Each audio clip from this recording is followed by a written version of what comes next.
Let the interview begin. Hello, everyone to the Flubber Nerds podcast. Today I'm here with Larry Wirtz. Hi, Larry. Thanks for being here. Hey, thanks for having me. It's a pleasure to be here, Adam. Yeah, you're welcome. I'm glad you could be part of it. So I wanted to ask a few questions because you're a comedian, illusionist, and a inspirational speaker. So can you give a bit of background of how you got into those? Oh my goodness, that's a very good question. It started unintentionally. Okay. As a child, basically, as a little boy, I wanted a unicycle so bad for Christmas. I asked Santa Claus for a unicycle. Okay. Great, a one-wheel bike. They'd never catch me. But with wisdom, he gave me a magic kit, a little magic set, and I didn't know such a thing existed. And I played with it, and it was a toy. It was fun. But all of a sudden, I noticed kids invited me to go to the party. Yeah. Which was really cool because I know kids that got paid to leave the party. I got paid to go to the party. Pizza, birthday cake. It was awesome. And by the time I was in high school, they had a humanities class where we had to creatively come up with a message to teach younger children.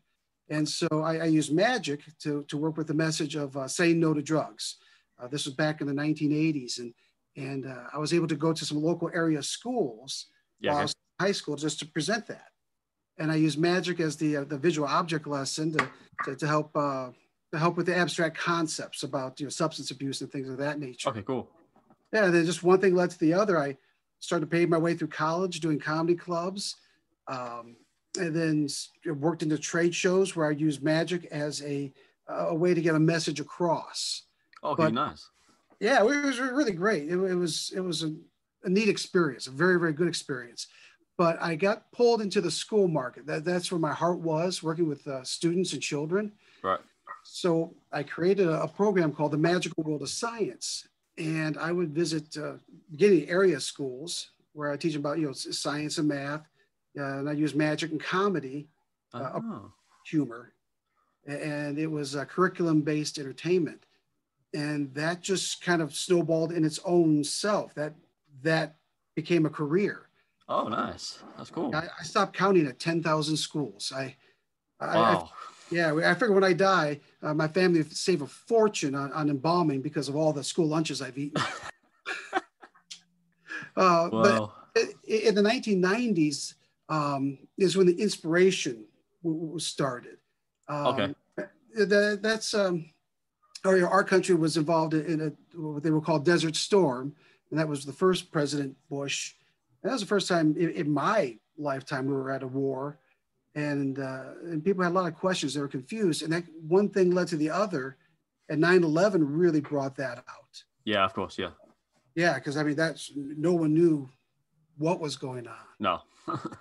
And so I was asked to, kind of shift from doing the science to more programs that dealt with what was happening at the time. Right. It dealt more with character, the quality of the content of someone's character.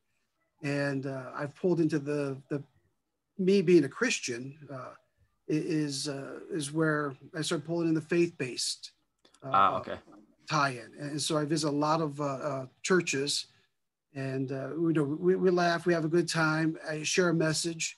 Again, the humor is appropriate. Yeah, of course. Yeah, that's cool. So it was from a magic kit at Christmas way back in early 1970, 71. Wow. To now. It just kind of one thing led to the other. Nice. That's really cool. Oh, thanks. Because you have a PhD, don't you? Is that where the science side of things come into it?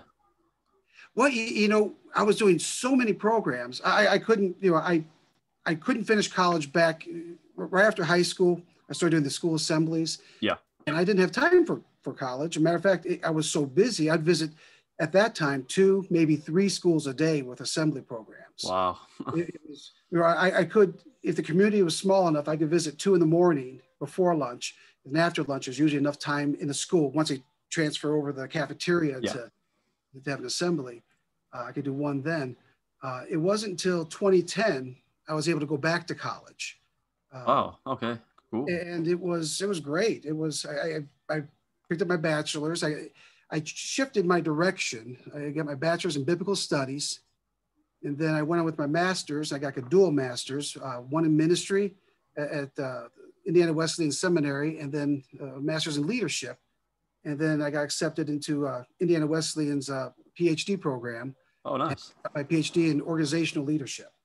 So right now, I'm shifting programs helping people deal with change, because the culture's causing us to change faster than we could think. Every day, you open up the internet, it's like, oh, okay, this is the new protocol. Yeah, so we'll deal with change and in the programs and whatnot. But right now with COVID, things are a little bit slow. It's either virtual or virtual is probably the most of the programs I present anymore right now. Oh, cool. So does all that, I gather, links into your inspirational speaking as well? I'm sorry? So everything you just said about, obviously, the times changing, is that how you link it to your inspirational speaking? Oh, yes. It's a blend of everything. Right. Because I'm finding I'm meeting people. People are sharing with me that how a hopeless situation, how they feel hopeless and helpless, and they feel empty. And it's nice to be able to help share with them that it's not as hopeless, and how to live a more of a hope-filled life. Yeah, that's the best way of looking at it, and that's great that you can help out so many people. It's humbling. It truly is. It is. So obviously you said you grew up with magic at an early age. Did you have any inspirations after that point? I have a very unusual story. We talked to other people involved with magic. The area I grew up in, there was no magic shops. Oh, wow. Okay. The magicians, nothing. I would go to the library. I ate up every library book they had. Yeah. And, I'd create my own effects and build from there. The first magic shop I didn't visit until I was well into my 20s. I discovered. Oh, wow. And it was like, wow. It was truly an amazing experience. It was like Graceland, if you're familiar with Elvis. But I would say magically my inspiration are the Neil Foster, who was a magician. And oh, cool. He was the director of the Chavez Studio Magic prior to me being the director. Yeah. And it was really great. He was actually in Europe. He was in England during the time of Queen Elizabeth's coronation. Did a lot with the magic. Wow. And performed there as well with the classic sleight of hand act. And nice. So I would say he's a huge inspiration for me. Because our careers, our paths are somewhat parallel. Nice, really cool. Yeah. So you mentioned the studio. How long have you been at that studio now? Oh my goodness. Again, it's kind of morphed. Okay. When the Chavez Studio started in 1941. Oh, wow. By Ben Chavez. He is an immigrant. He came from the Philippines. Not want to follow in his father's footsteps and be a pineapple farmer. Oh. I think everyone at that age, you understand, you want to set out your own path. He came to America. He wanted to be a magician, a vaudeville performer, and as a very skilled manipulator. And that's just using just skills with your billiard balls, thimbles, silk scarves, coins, things of that nature. Okay. And so he would, anyway, it's not close up. It's all done on stage.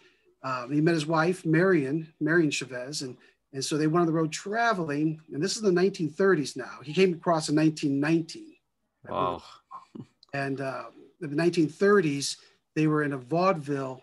They're doing their act, but behind the theater, in their motorhome, they had propane tanks. So it was very new at that time. Right. And the propane tank had ruptured and killed their 4-year-old daughter, Ruth Ann. Oh, wow. And yeah, they were devastated. Especially Ben. He stopped. Everything stopped. He stopped performing. Yeah, I can imagine so, obviously. Yeah.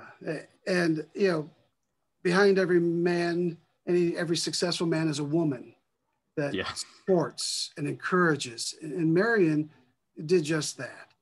She said, Ben, you have a wonderful gift, a wonderful skill. You need to teach others. And that's when they opened the studio in 1941. And oh, wow. So this was during World War II.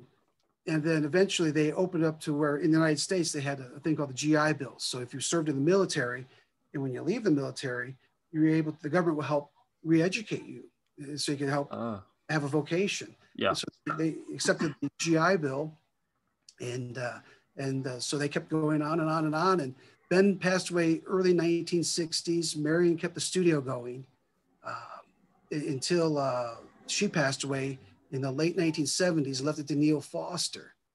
Neil Foster was a student of Ben and Marion. He graduated in 1947 from the Chavez studio. Wow. Then after he passed on, it was left to another gentleman, Chris Jakeway, and then I was brought on at that time as an assistant instructor, and this is in the 1980s now.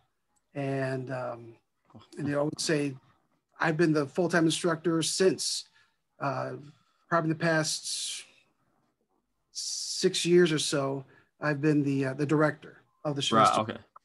So it's really awesome because we've had students come from literally all over the world. Just before the pandemic, we had a young man from Macau, China. Oh, wow. Yeah, he relocated here in the United States. He stayed here for 6 months, and we worked once a week, worked on his act, and he left. And then, about 6 months later, the pandemic hit, and well, here we are. Yeah, it's obviously taken a massive hit on everything. So yeah, how have you managed with running it? How have I managed with the pandemic? Yeah, with the studio, obviously, because we're being closed. Everything's shut down right now. March 13th of last year, March 13th of 2020 was the last program I presented. It was at a church, and it was. Let me try to think. March 11th of last year is when the World Health Organization they announced that there's a global pandemic. They made it official. Yeah. And I didn't know the program was going to happen or not. I did it on Friday the 13th. And then after that, everything shut down. Instantly, my calendar, everyone canceled for the rest of 2020 and 2021. As of recent, there's been a few programs I presented in person. They've all been last minute programs. Right. Okay. Know how they're going to do it, with the social distancing and all those parameters. The studio just shut down. The students I had all during the pandemic that were supposed to come, had a gentleman from Ireland that's supposed to come, one from Scotland, another one from Hong Kong, and one from Canada. And it's like, well, our borders were shut, because yeah. So I've gotten to go through some old boxes and tubes and all sorts, to do a lot of cleaning out. There were literally trunks and trunks of magic and material that hadn't been opened in 50 years. I was able to start through and disseminate and rediscover. It's every day was a Christmas day. It still is. That's awesome to hear. I want to ask, so are you in the process of getting back on track and getting things open and getting it all rolling again? Yes, it's a slow, tentative rollout. The programs that I present in person, those are starting to pick up. And working around the various restrictions we have because of COVID. As for the studio, I've started to accept applications again. The studio is such where a student would apply, they would send a video clip of some sort, so I could see them move. It doesn't have to be anything, a full-fledged act or anything, but I just want to see them, just see if they have the stage presence they have, so I know where we begin. And once accepted, then we'll start. But the actual teaching hasn't begun yet. I just been reviewing applications, and the course itself, we're looking at 17 weeks, and I do it one-on-one. Oh, cool. That's how I've gone through the course with Neil Foster and Chris Jakeway as instructors. And where at that time, they're running small classes, like 5 or 6 folks at a time. Yeah. I went through as a one-on-one, and that's, you teach what you know, and that's how I know it. And that way I can really focus in on someone. Any creative material they come up with, they don't have to worry about someone else borrowing their material. It's all their intellectual property, and we just kind of hone their act and make it theirs. Yeah. That's really cool, and that's the best way I think of learning and getting better, I suppose. Yes. Yes. So aside from the studio, are you working on any of your own projects? Home projects like my honeydew list that my wife has for me. Anything that you're working on? Oh goodness, there's a tackling that never-ending project right there, taking care of all the things around the homestead, and as I said, going through the studio. I'm working on a whole new program that I'm going to present. That it's pure entertainment. It's all the magic, the comedy, the fun. Yeah. There'll be an inspirational message, but I'm doing it to where it's has a lot of audience involvement and interaction, but all socially distanced. Oh, So cool. yeah, so that way I can present live entertainment and still actively involve people without having them to actually come up and shake hands and Yeah, get close. Yeah. yeah. So Awesome. that's been fun. It's a challenge, but it's fun. Yeah, I can imagine so. So I want to ask, what's the goal for you? Like, where do you want to see yourself down the line?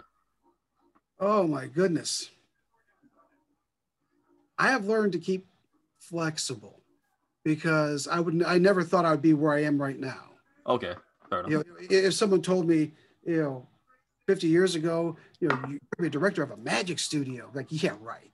Or you'll go to churches and speak. I would have never believed it. Keep myself open to those opportunities.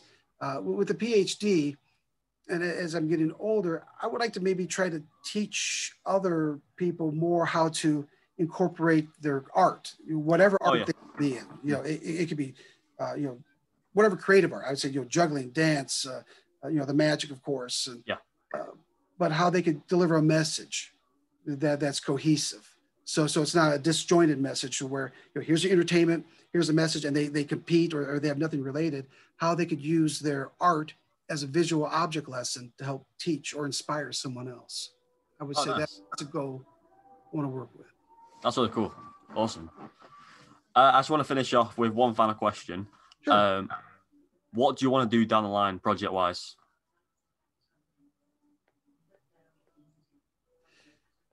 The biggest project down the line would be finding the right successor for the Chavez studio.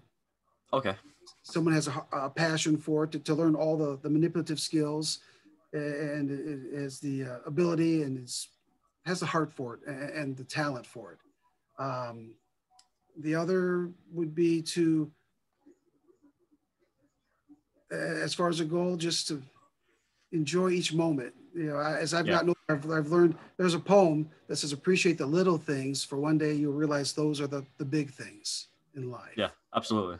Yeah. And so I'm enjoying more and more appreciating the little things, the finer things, and realize how full and how rich they are. So I would say continue with that and continue with my walk with Christ, as a Christian and maturing in my faith with him. Yeah. Awesome. That's really cool to hear. I want to thank you today, Larry. It's been great talking to you. Oh, it's great talking to you. You have a great day. Yeah, you too. All right. Take care. Take care. Bye-bye. Bye.